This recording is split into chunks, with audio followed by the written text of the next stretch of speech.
इसमें अपने मन को कह रहे हैं कि मन तुम अति दुष्ट हो और सब समय विषय में पड़े रहते हो। विषय विष। उससे पहले जो शब्द लिखा भावना, उसका अर्थ क्या है?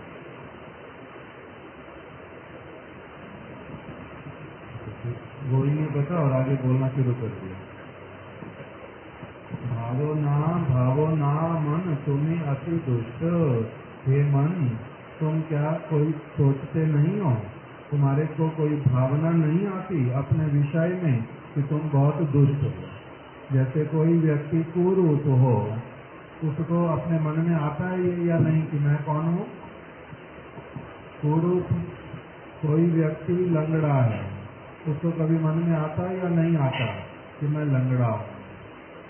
कोई व्यक्ति मूर्ख है, उसको कभी मन में आता है या नहीं आता कि मेरे को बहुत सारी बातें समझ ही नहीं आती, लोग मेरे को पागल बना जाते, मुझे पता ही नहीं चलता। बोलते तो इस तरह से अलग अलग चीजें अपने बारे में एक व्यक्ति विचार करता है। तो उसी बात को बोल रहे हैं कि हे मन, क्या तुम कभी भी भावना नहीं करते, विचार नहीं करते, कभी सोचते नहीं हो अपने बारे में कि तुम कौन हो, कैसे हो? तुम बोलो, अब गूंगा व्यक्ति बोलो माइक लेकर, तुम कौन हो? तुम दुष्ट हो। दुष्ट हो। आगे बोलो। काम क्रोध लोभ। इसमें क्यों दुष्ट हो? पहला काम, पहली बात विषय में पड़े रहते हैं। विषय का अर्थ विषय का अर्थ यहाँ पर विषय नहीं किया। विषय रूपी विश्व में तुम निमज्जित हो। आठो है मतलब उसी में हो, निमज्जित हो। तुम विषय रूपी विश्व में ही सब समय निमज्जित हो। आगे। काम क्रोध लोभ मोह मद आदि आविष्ट। तो ये सब समय काम क्रोध लोभ मोह मद आदि में ही आविष्ट रहते हैं। मद आदि क्या होता है? मद एक तरह से अहंकार। और दूसरा कोई अर्थ? जो मदिरा पान करते हैं उनकी मद को क्या कहते हैं? मदिरा पान करके क्या हो जाते हैं? मदमस्त कहते हैं। मदमस्त, मत वाले, मतलब पागल। तो मद आदि आविष्ट, इसमें आविष्ट हो। आविष्ट होने का क्या मतलब होता है? उसी में पूरी तरह से उसी में पूरी तरह से निमग्न हो जाना। उदाहरण दो।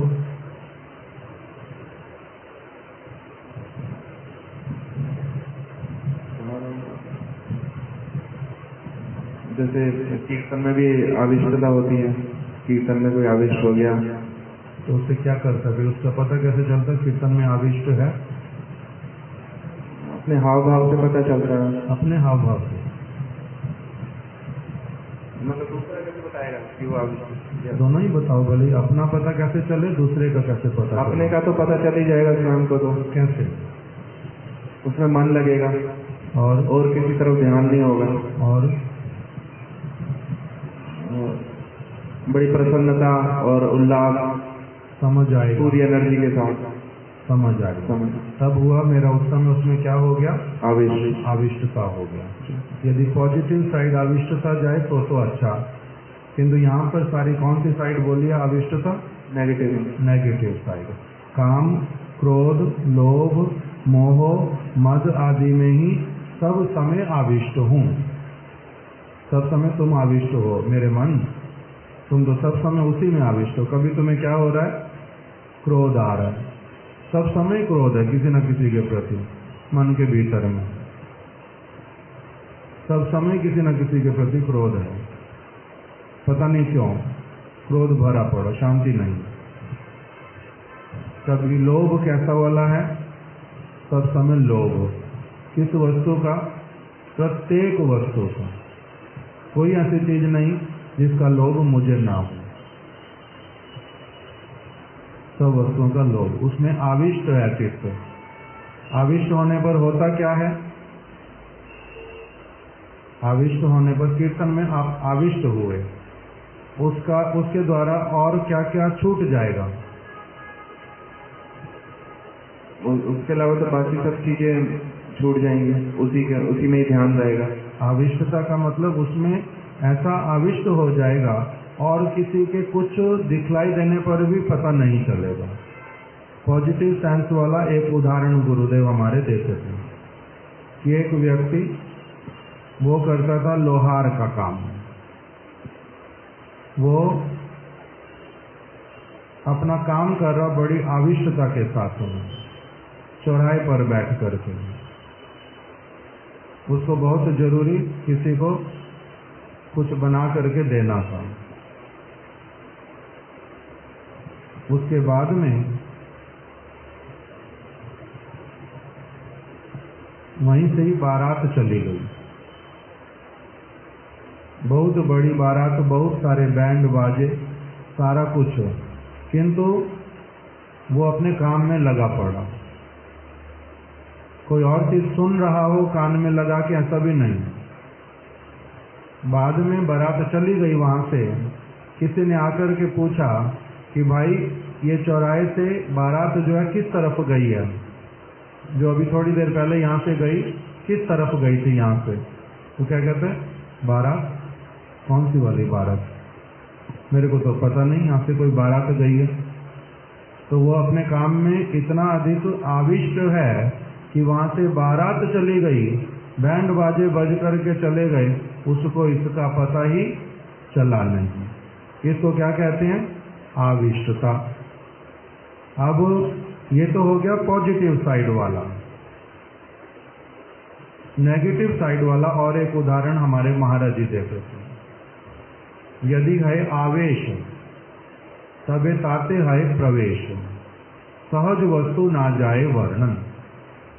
एक लड़के का एक लड़की के प्रति आकर्षण हो गया, ऐसा आकर्षण कि उससे मित्रता किया, उसी में इतना अधिक आविष्ट रहता है, सुबह से लेकर रात तक सब समय केवल वही दिखाई देती है, उसी की बात सुनाई देती है, उसी का मन में स्मरण होता है और कुछ होता ही नहीं। किंतु वो लड़की अच्छी नहीं है, दुष्ट प्रवृत्ति की और वैश्या जैसी है। इसको कितने लोग समझाते हैं, वो उसके कान में बात जाती ही नहीं। वो अच्छी नहीं है, उसका स्वभाव अच्छा नहीं है, उसका चरित्र अच्छा नहीं है, जो कोई भी कुछ बोलता रहता है, सुनने पर भी ये सुनता नहीं और अपनी धुन में ही सवार उससे विवाह करके आराम से बैठ गया। 4 महीने 5 महीने जब बीत गए, तब उसके बाद में इसकी आंखें जो हैं थोड़ी थोड़ी खुलने लगी। वो जो नशा चढ़ा हुआ था आविष्टता वाला, वो क्या हुआ, जब दूर होने लगा, जब वास्तविकता दिखाई देने लगी, समझ आने लगा, तब उसका क्या हुआ, मेरे को तो 8 महीने पहले किसी ने बोली थी ये बात, किसी ने 10 महीने पहले कहा था, माता पिता कितने रोए थे बेचारे, कितना उन्होंने कहा था नहीं नहीं इस लड़की को हमने नहीं लाना, मगर मैंने क्या कहा था, मैं घर छोड़ के चला जाऊंगा अगर ऐसे कहोगे तो अभी 8 महीने के बाद में बातें दूसरों की याद आती हैं। उस समय सुनने पर भी ध्यान नहीं दिया था। क्यों नहीं दे पाता व्यक्ति ध्यान? उस समय क्या हुआ था, आविष्टता। किसके प्रति? उस लड़की के प्रति। तो इसी प्रकार से हे मेरे दुष्ट मन, तुम कहाँ आविष्ट रहते हो सब समय के लिए? कभी काम, कभी क्रोध, कभी लोभ, कभी मोह, कभी मद, इस प्रकार की सारी वस्तुओं में तुम क्या हो, लगे पड़े हो। इस प्रकार की तुम्हारी स्थिति है। रिपु वशे आशो है। रिपु मतलब शत्रु, शत्रु। वासुदेव प्रभु रिपु अर्थात शत्रु। और कोई अर्थ नरोत्तम प्रभु?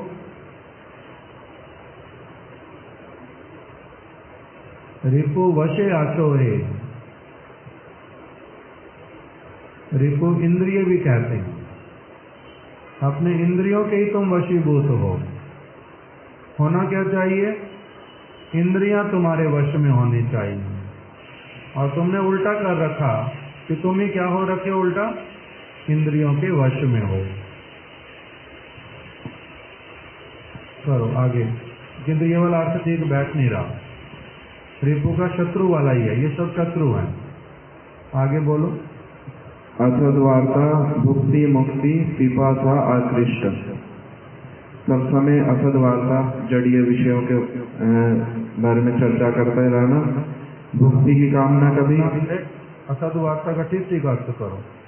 असद्वार्ता क्या होती है? असद्वार्ता जो जड़ीय विषय हैं उनकी चर्चा करना, नहीं, ये भगवान को छोड़कर किसी और इसलिए बोलो, सद वस्तु को छोड़ करके उनके अतिरिक्त और किसी भी विषय को लेकर के जो भी वार्ता की जाती है उसी का नाम क्या होता है? सद्वार्ता। सद वस्तु कौन है? भगवान। सद के अतिरिक्त और जो कोई भी वार्ता की जाती है उसका नाम क्या होता है? असद वार्ता। तुम क्या हो? असद वार्ता। और भुक्ति, भुक्ति मतलब भोग की कामना, भोग में। और मुक्ति, मुक्ति। आगे पिपासा आकृष्ट। पिपासा मतलब एक तरह से इन सब के प्रति एक प्यार है और उसी का ही आकर्षण है, आकृष्ट। इन सब के प्रति तुम जो हो सब समय क्या करते हो? प्यासे जैसे रहते हो। तुम्हारे को क्या चाहिए सब समय के लिए? यही वस्तुएं चाहिए। असद वार्ता चाहिए। कोई ना करने वाला हो, रोना शुरू हो जाता। कोई बात करने वाला ही नहीं, कोई बात करने वाला ही नहीं। कथा हो रही, कीर्तन हो रहा है, ग्रंथ है पढ़ा, पाठ चल रहा है, मैं अपनी आप से पढ़ सकता हूँ, कथा सुन सकता हूँ, कीर्तन सुन सकता हूँ, किंतु मुझे कौन चाहिए? कथा, कीर्तन, ग्रंथ, ये सारी बातें हटा करके कोई मेरे को और चाहिए जो क्या कहे, तुझे पता है आदि केशव ने क्या किया? तेरे को पता है ये व्यक्ति कहाँ रहता है और क्या क्या करता रहता है? तेरे को पता है इस औरत ने अपने पति को धोखा दिया है? तेरे को पता है ये ऐसी वाली है, ये ऐसे वाला। ये सारी वार्ता मेरे को क्या चाहिए? सब समय के लिए चाहिए। वो क्या कर रहा, वो क्या कर रहा, वो क्या कर रहा, दुनिया क्या कर रही है, सारी बातें मेरे को चाहिए। इसका नाम क्या है?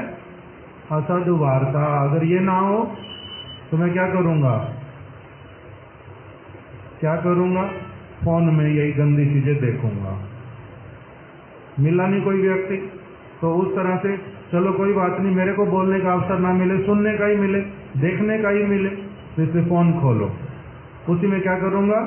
देखूंगा और सुनूंगा। किसको? किसको सुनूंगा? असद वार्ता को।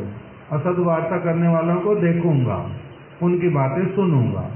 असद वार्ता भुक्ति मुक्ति, भोग की कामनाएं, मोक्ष की कामनाएं। मोक्ष वाले तो फिर भी काम होंगे, किंतु इस प्रकार के भी होते हैं। तो कह रहे हैं वो भी क्या है? दुष्ट मन की प्रक्रिया है। आगे असत कथा भालो लागे है। इससे तुम्हारे को क्या होता है? कथा ही अच्छी लगती है। असत कथा ही अच्छी लगती है तुम्हारे को क्या नहीं अच्छा लगता? सत कथा वो थोड़ी देर के लिए, वो क्या है? केवल मात्र वो क्या है? थोड़ी देर के लिए क्यों चाहिए वो सद्वार्ता? थोड़ी देर के लिए क्यों चाहिए? अपने मन की संतुष्टि के लिए कि मैं कुछ अच्छा काम किया। नहीं, अधिकांश लोगों का ये वाला भी होता नहीं। हम डिप्रेशन में थे, वो दूर हो जाए, क्योंकि भोग करते करते करते करते जब बहुत अधिक भी सारा कुछ मिलता उसी में भी डिप्रेस्ड होता है। फिर उसके बीच में क्या कि पॉजिटिव वाइब्स आई यहाँ पर बड़ी सारी, मतलब मैं क्या हो गया हूँ, अभी फिर से जो करता हूँ उसमें फिर से मेरे को अच्छी तरह से, थोड़ा सा कुछ बीच में ब्रेक चाहिए था तो निरंतर उसी तरफ लगा हुआ था, इसलिए मेरे को क्या हुआ, अभी कुछ थोड़ा सा चाहिए। उसका नाम मेरे लिए आजकल सद्वार्ता, नहीं तो कहाँ चाहिए। असत कथा भालो लागे। आगे प्रतिष्ठाशा कुटी नाटी शठ आदि, शठ है नहीं, शठतादि शठतादि पिष्ट। सब समय प्रतिष्ठा की कामना रहती है। कुटी नाटी कपटता, सब समय कपटता करता हूँ। शठतादि पिष्ट, शठता का अर्थ क्या होता है फिर? धोखा देना। कुटिलता, शठता। शठता क्या होता है? शठ मूर्खता नहीं। नरोत्तम प्रभु को पता नहीं? पता। शठता का अर्थ होता है बेशरम। हिंदी शब्द बताओ। निर्लज्ज। एक तो मैं क्या हूँ? कपटी हूँ, और एक हूँ प्रतिष्ठा कामी हूँ। असद वार्ता में आकृष्ट रहता हूँ। काम क्रोध के प्रति मेरा सब समय क्या आविष्टता है। तुच्छ विषयों में पड़ा रहता हूँ, उस पर भी मैं कहता हूँ शठतादि पिष्ट। निर्लज्जता के द्वारा भी मारा गया हूँ। निर्लज्ज भी हूँ पूरी तरह से। इसमें फिर लज्जा भी नहीं करता हूँ। जैसे कोई व्यक्ति गलत काम करे और उसके ऊपर फिर क्या करे? निर्लज्जता भी उसमें हो। जैसे बोलते हैं चोरी और सीना चोरी। एक तो चोरी किया, कोई जब बोल रहा है कि तुम चोर हो, उस पर भी क्या करता है? सीना चोरी किया, कर ले। क्या करेगा तू? क्या कर लेगा तू? तूने देख लिया तो क्या हुआ? किया मैंने चोरी। तू बता, तू क्या कर सकता है? कुछ करके दिखा, तेरे को तब दिखाता हूँ। इसका नाम क्या होता है? निर्लज्जता, शठता। इसको कहते हैं शठता। मैं ऐसे वाला हूँ। आगे तो ये पिष्ट का अर्थ क्या? उसी में पिसना। वही तो बोला, और क्या? अभी तो बोल दिया था। सरलता हले ना है, मतलब कह रहे कि सरलता नहीं है बिल्कुल भी। सरल तो होले नारे, सरल तो बिल्कुल बने नहीं दुष्टमन। सरलता तुम्हें रत्ती भर भी नहीं, तुम दुष्ट ही दुष्ट। आगे धीरे छे तुम्हारे भाई ये सब अरिष्ट। तुम अब देखो, ऊपर वाला जो है रिपुर वशे, वो इंद्रिय के वशीभूति होगा। ठीक है, क्योंकि दोबारा आया फिर से अब कि ये सभी अरिष्ट हैं, ऊपर से नीचे तक ये सभी शत्रु हैं। तो इसे शत्रु वाला ऊपर लगेगा नहीं, नीचे आकर के क्या हो जाएगा? ये सारे क्या हैं? शत्रु हैं। और ऊपर क्या लग गया? अपने इंद्रियों के वश में। जैसे ही मन ने क्या देखा? आंखों के माध्यम से रसगुल्ला देखा, साथ साथ में खाने के लिए तैयार। इस प्रकार का होना चाहिए। तुम रिपु के वश में रहोगे, जो वो देखेगी वही खाने की इच्छा करोगे। तुम्हें क्या करना चाहिए? बुद्धि के वश में रहना चाहिए।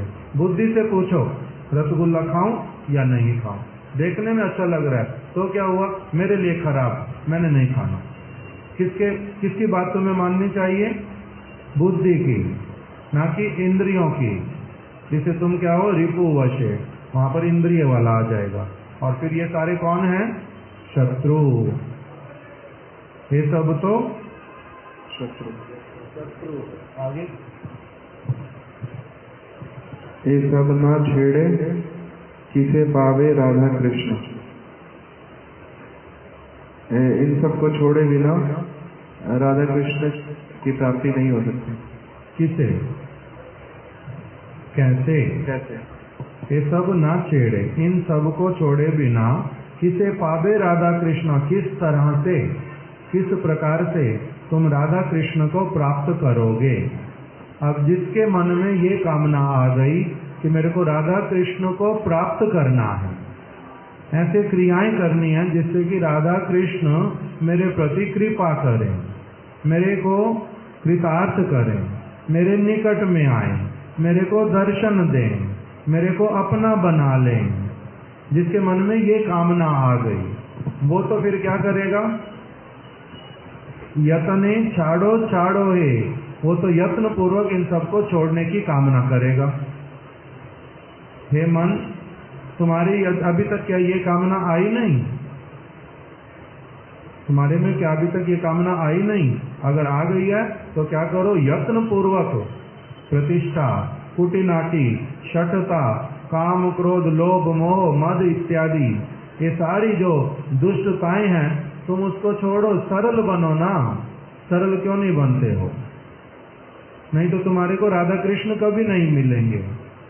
राधा कृष्ण सरल व्यक्तियों को प्राप्त होते हैं। सरल का मतलब मूर्ख नहीं, सरल का मतलब होता है वास्तविक रूप में समस्त वस्तुओं को भली प्रकार से जान करके उनके साथ वैसा व्यवहार करने वाला। सरल का मतलब मूर्ख नहीं होता। सरल means real intelligent, without fault, ऐसे वाला व्यक्ति, उसको कहते हैं सरल। इससे तुम क्या करो, यदि तुम्हारी सचमुच में राधा कृष्ण को प्राप्त करने की इच्छा है तो यत्न पूर्वक इन सारी चीजों को छोड़ो। कहते हैं 1000 प्रयास कर लिए छूटती नहीं, 1000 प्रयास कर लिए छूटती ही नहीं। इसलिए आगे फिर क्या बोल रहे हैं? साधु संग बिना आर कोथा तब इष्ट। साधु संग के बिना तुम 1000 प्रयास करने पर भी अपने आप से इसमें से किसी एक शत्रु को भी दूर नहीं कर पाओगे।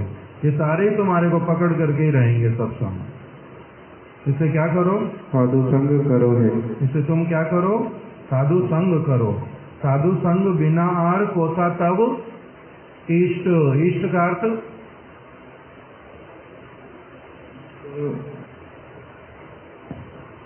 यहाँ भगवान, आप बताओ पढ़ करके। साधु संग बिना आर कोथा तब इष्ट। या तो यहाँ पर भगवान के बारे में, या फिर जो इष्ट मतलब जो सदकामना है उसको प्राप्त करना। साधु संग के बिना तुम्हारा जो ये अभिलाषा, इष्ट मतलब यहाँ पर होगी अभिलषित वस्तु। यदि तुम्हारी अभिलषित वस्तु है, इन सब वस्तुओं को त्यागना है और राधा कृष्ण को प्राप्त करना है, यदि यही तुम्हारी अभिलाषा है तो तुम्हारे को वो अभिलषित वस्तु साधु संग में प्राप्त होएगी, अन्यथा और किसी स्थान पर नहीं होएगी। इसलिए क्या करो? साधु संग। साधु संग करो हे मेरे दुष्ट मन, तुम क्या करो? साधु संग करो। आगे, वैष्णव चरणे मज गुची वे अनिष्ट। वैष्णवों के चरणों में, वैष्णवों के चरणों में रति। रति क्यों अर्थ कर दिया? उसको पढ़ के अर्थ करो। वैष्णव चरणे मज मतलब उसी में ही उनके प्रति एक तरह से मज का अर्थ होता है निमज्जित। निमज्जित मतलब उसी में अपने आप को लगा देना, उसी में स्नान करना। वैष्णव के चरणों के रज में अपने आप को स्नात करा लो। वैष्णव चरण मजो, उसी में क्या हो जाओ? निमज्जित हो जाओ। आगे, घुचिबे अनिष्ट। घुचिबे अनिष्ट मतलब अनिष्ट दूर हो गई। घुचिबे का मतलब संपूर्ण रूप में नाश। संपूर्ण रूप में तुम्हारे जो अनिष्ट है, ये जो वस्तुएं अभिलषित नहीं है, ये अवांछित वस्तुएं, ये सारी क्या हो जाएंगी?